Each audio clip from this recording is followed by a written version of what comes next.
अंगद लगातार कई जगहों पर अंडरवर्ल्ड के लोगों के साथ भी संबंध बनाता आया है, इसलिए उसने इस तरह के गुंडों को कई बार सबक सिखाया और कभी कोई परेशानी नहीं हुई।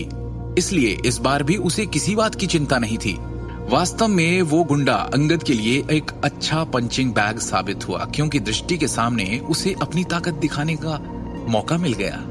अंगद ने अभिमानी अभिव्यक्ति के साथ कहा, ऐसे मामूली लोग मेरे सामने बस उन पर धौंस दिखा सकते हैं जो मुझसे कमजोर है। यही तो फर्क है अंगद और कुछ लोगों में। अंगद खुद से कमजोर लोगों की मदद करता है, पर कुछ लोग कमजोर होते हुए भी दूसरों को नीचा दिखाने की नीचता करते हैं। जब वो गुंडा अंदर आया तब तो किसी की बोलने की हिम्मत नहीं हुई। एक लड़की ने शिवम को नीचा दिखाते हुए कहा। अंगद ने मुस्कुराते हुए कहा, निश्चित रूप से तुम मजाक कर रही हो।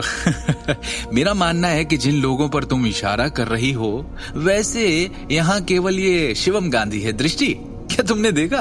तुम्हें लगता है कि अगर ऐसी स्थिति तुम्हारे साथ आई तो तुम्हारा पति तुम्हारी सुरक्षा कर पाएगा?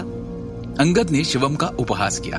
तब तक एक और दमदार आवाज गूंजी, कौन है अंगद खत्री? इसी दौरान कमरे के बाहर से चीख पुकार मच गई।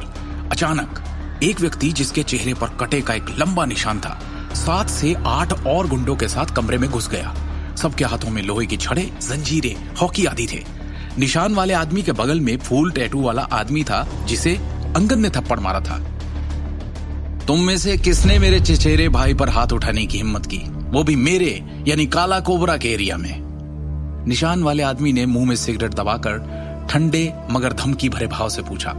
उन खतरनाक गुंडों को देख वहां मौजूद हर कोई डर से सहम गया। क्या काला कोबरा?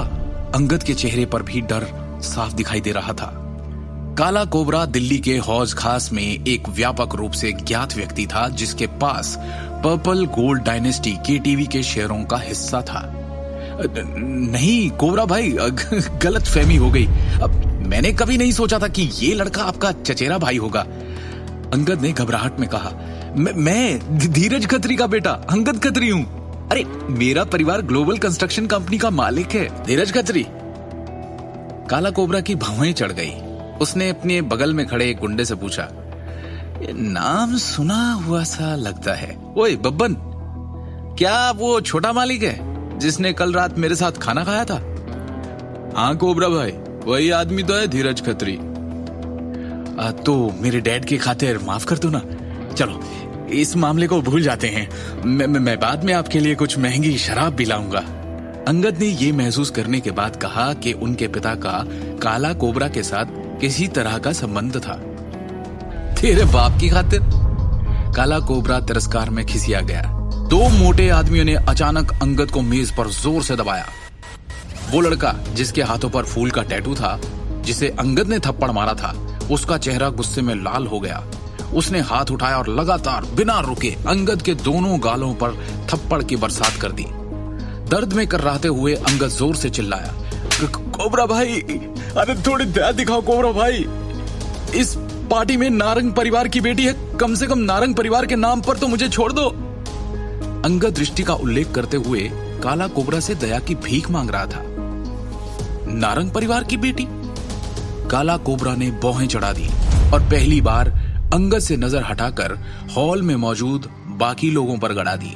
सहमे हुए लोगों ने डर से अपनी आंखें फेर ली। एक दृष्टि और शिवम थे जो कोबरा को अब भी देखे जा रहे थे। दृष्टि, तुम नारंग ग्रुप की चीफ डायरेक्टर हो, तुम्हारी बातों का कुछ तो वजन होगा। अंगद को बचाने के लिए कुछ कहो। उसके कुछ सहपाठियों ने उसे मनाने की कोशिश की। दृष्टि को कोई हरकत न करते देख प्रिया ने काला कोबरा की ओर देखकर उससे विनती करते हुए कहा, ये दृष्टि नारंग है, नारंग ग्रुप की चीफ डायरेक्टर और उस परिवार की बेटी। अंगद हमारा दोस्त है, आप प्लीज उसे बख्श दीजिए। उसके लिए ना सही, नारंग परिवार के लिए तो कुछ इज्जत होगी ना आपके दिल में। प्लीज मैटर यही खत्म कर दीजिए। इज्जत? वो भी नारंग परिवार की? काला कोबरा ने मजाकिया मुस्कान के साथ कहा। आगे की कहानी जानने के लिए देखिए अगला एपिसोड सिर्फ पॉकेट एफएम के यूट्यूब चैनल पर, और शिवम द हिडन वॉरियर के सारे एपिसोड्स को सुनने के लिए डिस्क्रिप्शन में दी लिंक से डाउनलोड करें पॉकेट एफएम ऐप।